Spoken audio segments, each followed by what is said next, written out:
Ahmedabad crime branch અને એફટીસીએ સંયુક્ત કાર્યવાહી કરી બીપીની નકલી દવાઓનું આંતરરાજ્ય કૌભાંડ ઝડપી પાડ્યું છે. પોલીસે અમદાવાદ અને લખનૌના 3 આરોપીઓની ધરપકડ કરી છે અને કોર્ટે 7 દિવસના રિમાન્ડ મંજૂર કર્યા છે. કંપનીની ફરિયાદ બાદ તપાસમાં સામે આવ્યું હતું કે નિકાડિયા રિટાર્ડ 10ની નકલી દવાઓ ઉત્તર પ્રદેશના લખનૌ અને રાજસ્થાનના જયપુરથી ગુજરાતમાં સપ્લાય થતી હતી. નડિયાદ અને ભુજમાંથી પણ નકલી દવાઓનો જથ્થો જપ્ત કરાયો છે. પોલીસે પાલડીના દર્શિલ સંઘવી, લખનૌના દેવેન્દ્ર યાદવ અને ઉમંગ રસ્તોગીની ધરપકડ કરી છે. ત્રણેય સામે બીએનએસની કલમ 276 અને 277 સહિતની કલમો હેઠળ ગુનો નોંધાયો છે. હાલ પોલીસ જયપુર, લખનૌ સહિતના વિસ્તારોમાં તપાસ કરી અન્ય સાગરીતોને ઝડપી પાડવાની કાર્યવાહી કરી રહી છે. સાહેબની સ્પષ્ટ અને કડક સૂચના હતી કે ડુપ્લિકેટ અને બનાવટી દવાઓના મામલે ઝીરો ટોલરન્સની નીતિ અપનાવી અને કડક હાથે કામ લેવાનું છે અને કોઈ પણ ચલણબંધીને છોડવાના નથી. માનનીય મંત્રી સાહેબની સૂચના અને અમારા કમિશનર મેડમની માર્ગદર્શન હેઠળ અમે આ સમગ્ર કામગીરી કરી છે. અમને શરૂઆતમાં JB chemicals and pharmaceutical private limited તરફથી ફરિયાદ મળેલી હતી કે તેઓની નિકાડિયા રિટાર્ડ નામની દવા Lilavati pharmacy and wellness private લિમિટેડમાંથી ડુપ્લિકેટ વેચાય છે. આથી અમે તરત જ ત્વરિત એક્શન શરૂ કરીને ત્યાંથી બોગસ ગ્રાહક મેળવીને એ દવા અમે પરચેસ કરવા માટે મોકલ્યા. સેમ બેચની બેચ ના મળતા અમે અલગ અલગ જગ્યાએ જ્યાં એને પરચેસ કરી હતી ત્યાંથી સપ્લાય કરી તમામ જગ્યાએ તપાસ શરૂ કરી અને અમે 2 જગ્યાએથી એનો સેમ બેચનો મુદ્દામાલ અમે ઝડપી પાડી અને જપ્ત કરેલો હતો. અને પછી ફર્ધર આખી તમામ તપાસ કરી અને અમે સિટી ક્રાઇમ બ્રાન્ચમાં અમે એફઆઈઆર આપી હતી અને પછી અમે આગળ સંયુક્ત રીતે તપાસ ચાલુ કરી હતી અને છેક સુધી અમે ઇવન એના છેડા અધર સ્ટેટમાં પણ ગયા હતા અને તમામ જગ્યાએ અમે સંયુક્ત તપાસ કરી અને જે આરોપીઓ જે ખોટું કરતા હતા એને ઝડપી પાડ્યા. દવા પીવાથી નુકસાન શું થઈ શકતું હતું અને સાહેબ કઈ દવા હતી એ શું? આ જે ફૂડ એન્ડ ડ્રગ્સ તરફથી જે કાર્યવાહી પ્રાથમિક ધોરણે કરવામાં આવેલી હતી અને ત્યારબાદ ક્રાઇમ બ્રાન્ચ ખાતે આ બનાવ બાબતે ડ્રગ ઇન્સ્પેક્ટરશ્રીની ફરિયાદના આધારે ગુનો નોંધવામાં આવેલો છે. આ ગુનાની તપાસ દરમિયાન શરૂઆતમાં જે અરિહંત મેડિકલ એજન્સી સેટેલાઇટ જે છે ત્યાંથી જે દવાઓ ખરીદવામાં આવેલી હતી, લીલાવતી ફાર્મસી એન્ડ વેલનેસ પાસેથી જે દવા કરવામાં આવેલી હતી, આ જે દવાઓ માટે બંને ટીમો સંયુક્ત રીતે કામ કરતી હતી કારણ કે ડ્રગ્સ રિલેટેડ જે પણ જાણકારી અને નિયમોની જાણકારી જે છે એ ફૂડ એન્ડ ડ્રગ્સ ડિપાર્ટમેન્ટના અધિકારી સાથે રહેતા હતા, ક્રાઇમ બ્રાન્ચની ટીમ સાથે, અને એ રીતે અલગ અલગ એટલે કે આ જે દવાઓ જે છે કુલ એ ફેબ્રુઆરી 2026માં ઉત્તર પ્રદેશથી સપ્લાય હતો અને સપ્લાય ડિમાન્ડ આધારે હતો અને એ અનુસંધાને લગભગ અમદાવાદ અને દેશના અન્ય રાજ્યોમાં આ જે દવા ગઈ છે એ ટોટલ જે છે એ લગભગ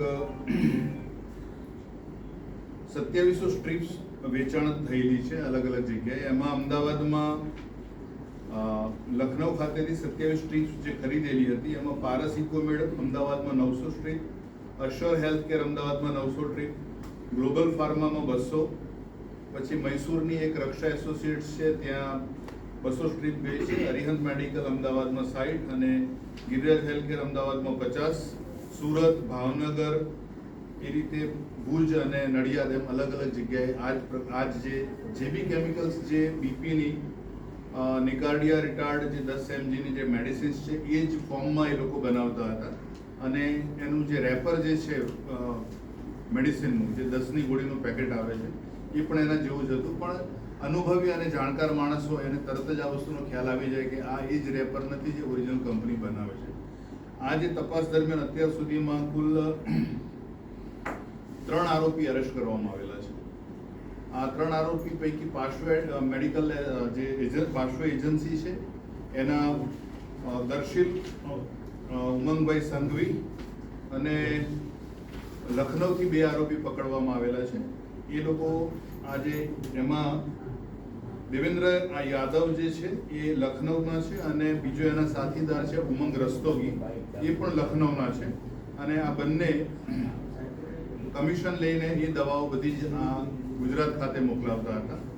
આ ઉપરાંત અત્યારે જે અલગ અલગ રાજ્યોમાં 3 ટીમો અમારી ત્યાં સ્થગિત કરેલી છે અને એ ટીમો દ્વારા મૂળ ફેક્ટરી જ્યાં આ દવાઓનું ઉત્પાદન થાય છે ત્યાં સુધી પહોંચવાની કાર્યવાહી હાલ ચાલી રહેલી છે. આ બનાવટી દવાઓનું જે મેન્યુફેક્ચરિંગ થાય છે એ પૈકીના કેટલાક નામો સામે આવેલા છે, પણ હાલ તપાસ જે પ્રકારે ચાલી રહેલી છે એની સંવેદનશીલતા અને આરોપીઓ પકડાય ઝડપથી એના માટે અત્યારે નામ નથી આપવામાં આવતા. જે આડઅસરની વાત કરી કે આ ગોળી ખાવાથી શું થાય છે, તો બીપીને એને કાબૂમાં રાખવા માટે એના પેરામીટર્સ મુજબ જે ગોળી ડૉક્ટરશ્રીએ પ્રિસ્ક્રાઇબ કરી હોય જે તે પેશન્ટને, એ ગોળીના એ કન્ટેન્ટ ન મળે અને જે પરિસ્થિતિ પેશન્ટની થાય એ આ નકલી દવા ખાવાથી થઈ શકે. કારણ કે આમાં એ પ્રકારના કન્ટેન્ટનો સમાવેશ થયેલો નથી. પ્રાથમિક જે પણ ફૂડ એન્ડ ડ્રગ્સની આપણે જે ટીમ હતી અમારી સાથે અધિકારીઓની, એમણે જે પરીક્ષણ કર્યું અને આગળ FSLનો અભિપ્રાય પણ જે આ બાબતે આવશે, પ્રાથમિક દ્રષ્ટિએ તો બનાવટી નકલી દવાઓ છે એ સાબિત થયેલું છે. આગળની વધુ તપાસ અત્યારે ચાલી રહેલી છે અને આ ઉપરાંત ગુજરાત રાજ્યમાં સમગ્ર તમામ જગ્યાએ કોઈ પણ જગ્યાએ આ જે બનાવટી અથવા તો નકલી મેડિસિન્સ જ્યાં બનતી હશે અથવા તો જે તે મેડિકલ સ્ટોર્સમાં વેચાવાની છે, કોઈ પણ ફરિયાદ અત્યારે તાત્કાલિક પગલાં લેવાની સૂચના છે જે તે વિભાગ તરફથી અને માનનીય પોલીસ કમિશનર શ્રી દ્વારા ચોક્કસ સૂચના આપવામાં આવેલી છે કે આ જે ઇન્વેસ્ટિગેશન જે આ જે તપાસ છે એ ખૂબ જ સારી રીતે થાય અને કોઈ પણ આ પ્રકારની માણસોની એટલે સમાજમાં રહેલા તમામ લોકોની એમના હેલ્થ સાથે ચેડા કરનાર ગંભીર પ્રવૃત્તિ વિરુદ્ધ સખતમાં સખત કાર્યવાહી કરવામાં ત્રણ આરોપી પકડાયાનો રોલ શું છે? આ જે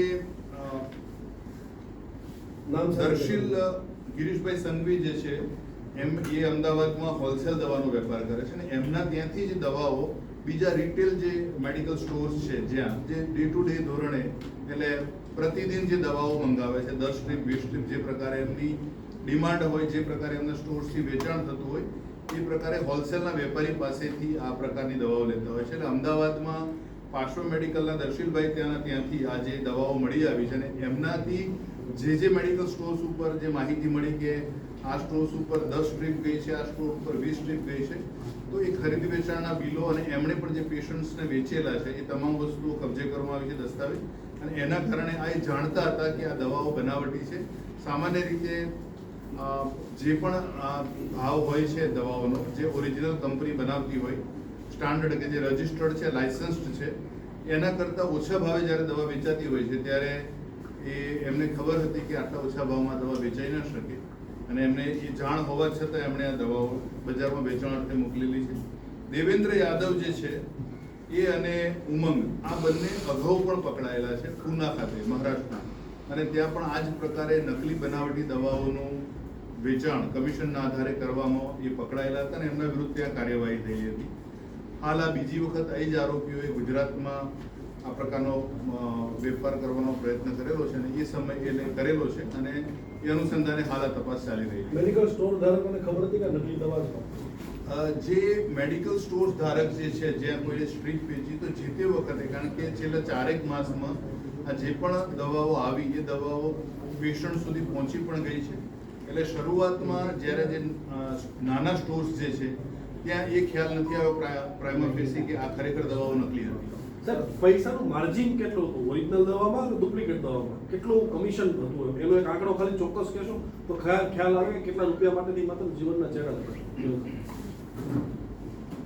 જનરલી દવાઓમાં રિટેલ અને હોલસેલમાં માર્જિન, રિટેલમાં માર્જિન 20% હોય છે અને હોલસેલમાં 10% માર્જિન હોય છે સામાન્ય રીતે, અને એ રીતે જ જનરલી વેપાર થતો હોય છે. આ દવા જે ગુજરાતમાં એન્ટર થઈ, સેના મેડિકલે જે પાર્શ્વ મેડિકલને આપી તો એમાં એ લોકોએ 18% ડિસ્કાઉન્ટ આપેલું છે, જે પોસિબલ નથી, કારણ કે કંપનીમાંથી જો જે માર્જિન તમને મળતું હોય 10%થી એનાથી વધારે માર્જિન આવ્યું પોસિબલ નથી. એટલે રૂટીન જે ભાવ જેના કરતાં બહુ સસ્તી દવા આવતી હોય ત્યારે ચોક્કસ એના પણ શંકા ખરીદનારને પણ જવી જોઈએ કે આ દવા આટલી સસ્તી છે તો પછી એટલી સસ્તી કેમ, તો એમાં એક શંકા સામાન્ય પણ ઉદ્ભવે અને એમાં જો ડિટેલમાં વેરિફિકેશન કરે અને પેકિંગ મટીરિયલ છે તો તરત જ ખ્યાલ આવે કે આ ડુપ્લિકેટ દવા છે.